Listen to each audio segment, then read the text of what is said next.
मना कल्पना कल्पिता कल्पकोटी, नव्हे रे नव्हे सर्वथा राम भेटी. समर्थ रामदास या ओळींमधून कल्पनेत रमत राहणाऱ्या माणसाला त्यातला धोका दाखवून देतात. कल्पनारंजन मुळात वाईट असतं का? तर नाही. काय मिळतं कल्पना रंगवून? सृजनशक्तीला वाव मिळतो. आणि सृजनाशिवाय माणसाने या जगात जो काही पसारा मांडून ठेवला आहे तो शक्य झाला असता का? मानवाने निर्माण केलेली कोणतीही गोष्ट तिची कल्पना केल्याशिवाय अस्तित्वात आणणं अशक्य होतं. आपल्या आजूबाजूला दिसणाऱ्या भन्नाट गोष्टींनी कोणा ना कोणाच्या सुपीक डोक्यात आधी आकार घेतला होता. त्या माणसांनी जर या वस्तूंची कल्पनाच केली नसती तर त्या आज आपल्याला दिसल्याच नसत्या. आज आपल्याला दिसणाऱ्या बहुतेक तंत्रज्ञानाचा उगम हा सायन्स फिक्शनमध्ये आहे, अगदी रोबोच आहे. पण अशा कितीतरी कल्पना असतात ज्यांचा जगाचं कल्याण करण्याशी काहीही संबंध नसतो. तरीही त्या गरजेच्या असतात, कारण ज्या माणसाच्या डोक्यात या कल्पना आकार घेतात त्याचं मानसिक स्थैर्य हे त्या कल्पनांवरती अवलंबून असतं. कल्पना भूतकाळाशी, वर्तमानाशी आणि भविष्याशी जुळून घेण्याचा एक मार्ग असतात. मी काय करायला हवं होतं, मी काय करू शकतो आणि मला उद्या काय करायचं आहे, या सगळ्यांचं उत्तर मिळवण्यासाठी कल्पनाच हातभार लावतात. मनात चिक्कार अस्ताव्यस्त उत्स्फूर्त विचार उमटत राहतात. त्यांना शिस्त लावण्यासाठी, एका चौकटीत बसवून त्या विचारांमधून काहीतरी उत्पन्न करण्यासाठी कल्पना आवश्यक असतात. पण अति सर्वत्र वर्जयेत. कल्पनारंजन हा सहज एक आपल्या मनोरंजनाचा भाग होऊन बसतो. काही प्रमाणात तो चालत असला किंवा आपण म्हणू की आवश्यक जरी असला तरी त्याचा अतिरेक हा आपल्यावरती उलटू शकतो. अधूनमधून जर 5-10 मिनटं आपण एखाद्या कल्पनेत रमलो तर ते ठीक आहे, पण तासनतास जर आपण तेच करत बसलो तर आपला किती वेळ वाया जाईल? बरं, अधूनमधून म्हणजे दिवसातून 1-2 वेळा हे होत असेल तर ती एक गोष्ट झाली, पण जर हे 15-20 वेळा होत असेल तर ती वेगळीच गोष्ट झाली. हे माहीत असूनही आपण बरेचदा कल्पनेच्या विश्वात वाहवत जातो. कोणाला अगदीच आपल्या भूतकाळातल्या आठवणी सतवत राहतात, तर कोणाला भविष्यातली स्वप्न एकदम गुंतवून ठेवतात. कोणाला आपला वर्तमान काळ एकदम भकास किंवा कंटाळवाणा वाटतो आणि मग तो मनुष्य आपल्या हातातली सगळी कामं सोडून दिवा स्वप्न रंगवत बसतो. जापानमध्ये इसेकाई नावाचा एक साहित्य प्रकार आहे. यामध्ये जो कथेचा नायक असतो तो स्वतःच्या कंटाळवाण्या आयुष्यातून निघून एका वेगळ्याच जगात जातो आणि मग तिथे तो एकदम अतरंगी गोष्टी करत राहतो. त्या कथांमध्ये जे नायक असतात ते वेगळ्याच विश्वात जाऊन अतरंगी गोष्टी करत असतात.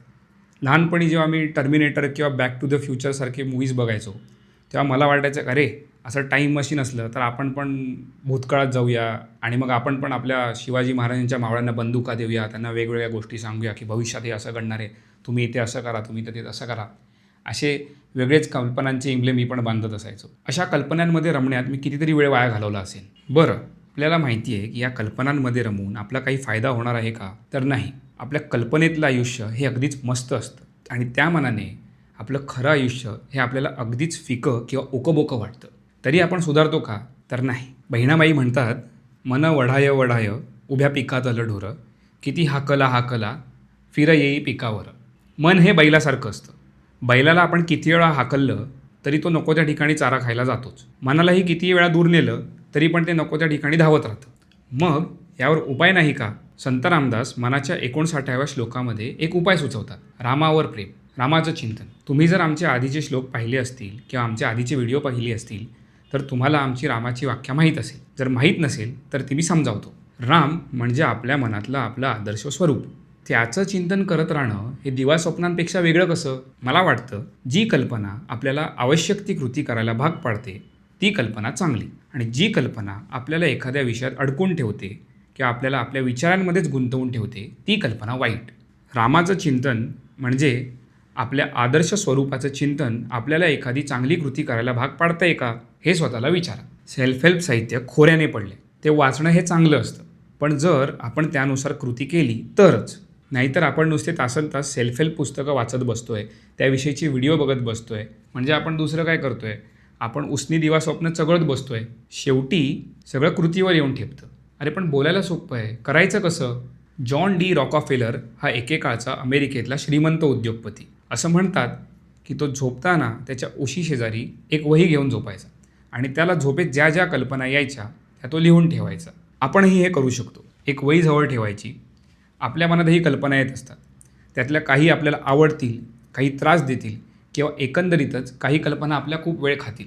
अशा कल्पना आपण त्या वहीत लिहून ठेवूया. यामुळे एकतर आपले विचार स्पष्ट होतील आणि मनातल्या मनात आपण आपल्या कल्पनांचे जे रिटेक घेत बसतो ते वहीत उतरल्यावर फायनल होतील. दुसरा एक उपाय असा की ध्यान लावायचं. आपल्या मनाचा बैल इकडे तिकडे चरायला गेला की पुन्हा त्याला वाटेवरती आणायचा. तो चरायला जातच राहणार आहे. त्याला हाकलण्याचं काम जेवढं सोपं होईल तेवढाच आपल्या वेळ आणि शक्ती या दोन्ही गोष्टी वाचतील. श्रीराम आवडत असेल तर त्याच्या नावाने किंवा दुसऱ्या एखाद्या पद्धतीने आपण ध्यान लावून मनाची एकाग्रता वाढवू शकतो. अशाने आपल्या नको त्या कल्पनांना आळा बसेल आणि कदाचित आपल्या चांगल्या कल्पनांना महत्त्व मिळेल. तुम्ही दिवा स्वप्नांवरती ताबा कसा मिळवता आम्हाला हे कमेंटमध्ये नक्की कळवा. धन्यवाद.